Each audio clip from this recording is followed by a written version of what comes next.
তো মানে আমি ব্যস্ত ভাই আর কেন মুকুট ভাই আসসালামু আলাইকুম মুকুট ভাই বর্তমান পরিস্থিতি আপনি কিটা দেখরা যে আপনি বাইরে আসলা তখন আইছেন আজকে তো আমি তো ঈদ উপলক্ষে আমার বাড়িতে আইছি যাওয়ার পরে যে অবস্থা দেখলাম ফ্লাড এফেক্টেড মানুষগুলা খুব মিজারেবল কন্ডিশন গতিকে আজকে সকালে আমি আইছি হওয়ার পরে যখন আমার জিনিসগুলো আমার বন্ধু বান্ধব বর্গ থেকে আমি জানলাম জানার পরে গিয়ে তখন আমি তো খুব হারিয়ান বাড়ি আমি একটা ডিসিশন লইছি যে আমরা তো স্যালারিড মানুষ হ্যাঁ তো আমার বেতন থেকে আমি আল্লাহ আসতে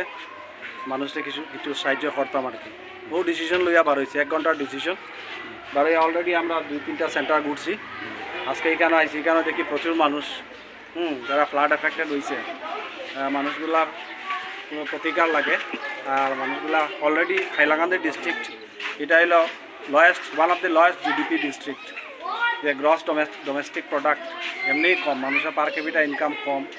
তারপরে মানুষগুলা গরিব দুঃখী গতিকে আমি আমার তরফ থেকে আর কি ব্যক্তিগতভাবে যতটুকু পারি আর চেষ্টা করি আর ইনশাআল্লাহ ভবিষ্যতে আমি চেষ্টা করবো because I love to work for humanity. Thank you.